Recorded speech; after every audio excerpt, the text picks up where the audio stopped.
মাছ কিনে আনার কয়েকদিন পর কি মাছ মারা যায়? মাছের রং কি ফিকে হয়ে গেছে? খাবার দেবার পর কি পানি ঘোলা হয়ে যায়? এর পেছনে অনেক বড় একটা কারণ হতে পারে মাছের খাবার।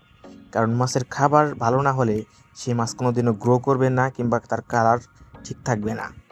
আর যারা বিগিনার তার সবচেয়ে বড় ভুলটা এই জায়গায় করে, মার্কেট থেকে একদম সস্তার খাবার কিনে নিয়ে আসে। খাবারগুলোতে মূলত জাস্ট আটা ময়দা ছাড়া আর অন্য কিছুই থাকে না, যেগুলোর মধ্যে পানির কোয়ালিটিও ভালো থাকে না এবং মাছের জন্য তো জরুরি কোনো নিউট্রিয়েন্টস থাকেই না।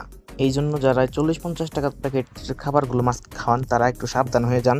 তাদের মাছ অসুস্থ থাকা কিংবা বারবার মারা যাওয়ার পিছনে এটা একটা বড় কারণ হতে পারে। মাছের জন্য সবচেয়ে ভালো খাবার হচ্ছে হিকারি, কিন্তু হিকারি এত দাম যে নর্মাল মানুষের পক্ষে এগুলো অ্যাফোর্ড করা সম্ভবই না।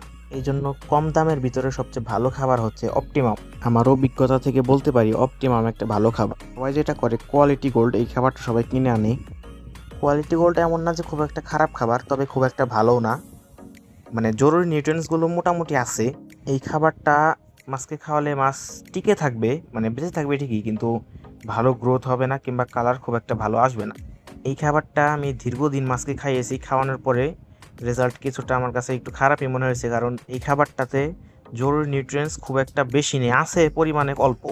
সবশেষে একটা কথাই বলি, মাছের জন্য কম বাজেটের ভিতরে সবচেয়ে ভালো খাবার হচ্ছে অপটিমাম। আর যদি অপটিমাম নেওয়ার মতো বাজেট না থাকে তাহলে চোখ বন্ধ করে নোভা নিতে পারেন, নিঃসন্দেহে নোভা একটি ভালো খাবার। তবে শুধুমাত্র যে খাবার ভালো দিলে যে মাছের গ্রোথ ভালো আসবে এমনটা না।